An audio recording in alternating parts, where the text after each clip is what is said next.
Prophet said, لا تقوم الساعة حتى تزول الجبال عن أماكنها. The end of time won't come until you see mountains removed from their places. When I was in Mecca, there's mountains have been removed from Mecca. Quwa'iquan, one of the mountains that's known as the Ahad al-Akhshabain.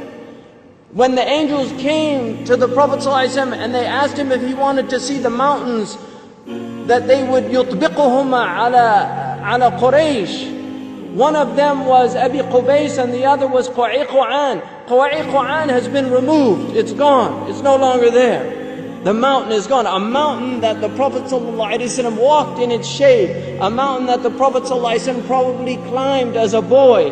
This mountain is now removed. Then the Prophet ﷺ said, لا تقوم الساعة حتى تزول الجبال عن أماكنها. These are signs for people to reflect. The Prophet I was on the Arabian Peninsula with my family, walking on the beach, and I came upon people in a public beach having sexual intercourse. In a public beach on the Arabian Peninsula. I'm not making this up. This is the level of fasad that is happening on our planet. The Prophet ﷺ said, لا تقوم الساعة حتى يتهارج الناس تهارج الحمير. That the end of time won't come until people are like animals openly. He said, sallallahu alayhi wasallam, that one of the signs of the end of time is civilized people would walk with their thighs exposed in the marketplaces. بادية الأفخاذ في الأسواق. People, pens, he said, would be everywhere. He said that people, out of their love of the world, you would get two-income families. That people would be two-income families. That he said a woman will out حرصا على الدنيا تعين زوجها على التجارة. Out of love for this world, she'll work like her husband to earn livelihood, neglecting the children. Some people are forced to do that, and there's no blame on that. But there's people that just out of love of dunya, they will abandon their children and go out. These are the things that are happening around us.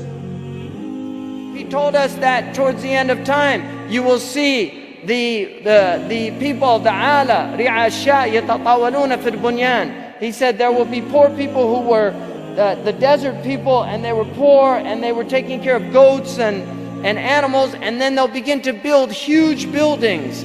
These are signs before your very eyes. We're seeing signs of our Prophet ﷺ.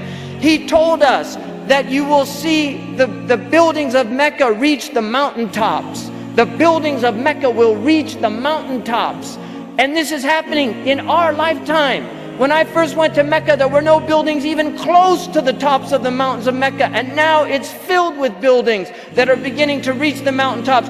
I was on one of the tallest mountains in Mecca, and you can see the clock tower now surpasses the mountains. The Prophet ﷺ said in a hadith, he said, إِذَا رَأَيْتُمْ مَكَّةَ بُعِجَتْ كَظَائِمًا. If you see Mecca, if you see its mountains with holes pierced through them, this is what it means.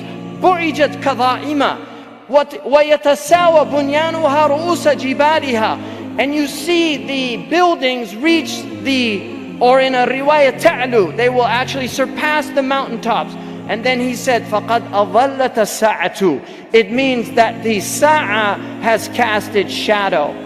Imam As-Suyuti says in this, هِيَ عِبَارَةٌ عَنْ دُنُوَ السَّاعَةِ. It means that the hour is near, it's coming close. But if you took that literally, and in hadith tradition, in the usuli tradition, asrul kalam al-haqiqa, that if the Prophet says something, you should always interpret it literally, unless there's a reason to go to a metaphorical interpretation.